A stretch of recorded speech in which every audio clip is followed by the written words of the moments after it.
konting background lang po. Ako po ay isang technician ng relo at technician din po ako ng cellphone na kung saan may pwesto po ako sa isang palengke sa Mandaluyong City.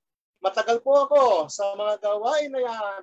Halos mahigit 20 taon ako sa trabaho na yan. Dahil sa sobrang kasipagan ko sa trabaho, ang dami ko pong naipon na sakit. Ayan. Alam niyo po, na-diagnose po ako sa sakit na prostate cancer, stage 4, metastasis. Ang size po ng aking prostate ay umabot po ng 129.7 grams. Ngayon po ay nasa 20.15 grams na lang po. Ang sabi po ng doktor na tumingin sa akin, nawala na po ang kanyang ooperahan. Praise God. Na-diagnose din po ako sa sakit na lung cancer, stage 4. May mataas na creatinine level na umabot po sa 385.80. At enlarged kidneys, namaga po ang dalawa kong kidney. Ang sabi po ng doktor sa akin, kapag hindi bumaba ang creatinine ko, baka maisa lang ako sa dialysis. Grabe, no? May high blood din po ako. At may spinal cord injury, complete. Ang diagnose po sa akin dyan ay paraplegia. Namanhid po ang aking katawan magmula sa dibdib, pababa sa dalawa kong paa. Dahil po sa mga sakit na yan, hindi ko po maigalaw ang dalawa kong paa.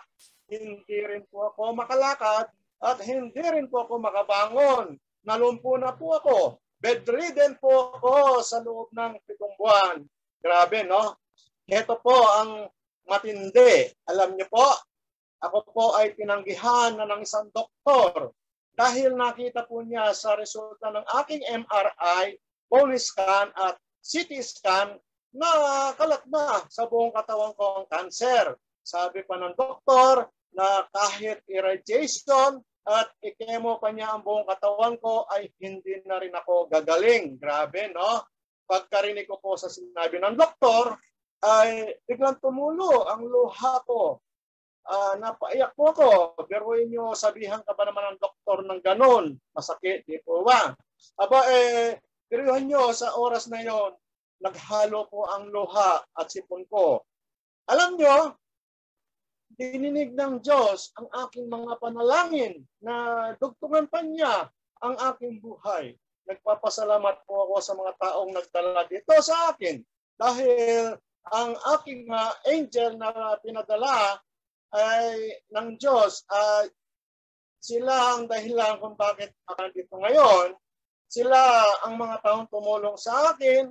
Ang mga taong ito ay walang iba kundi sina National Marketing Director Ronald De Castro at Global Marketing Director Angie Liwanag. Maraming salamat po sa inyo.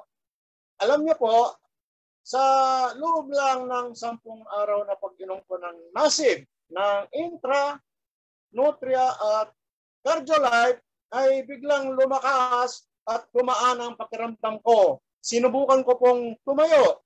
Nagulat po ako na kung saan ay bigla po akong nakatayo ng walang alalay. Purihin po ang Panginoon.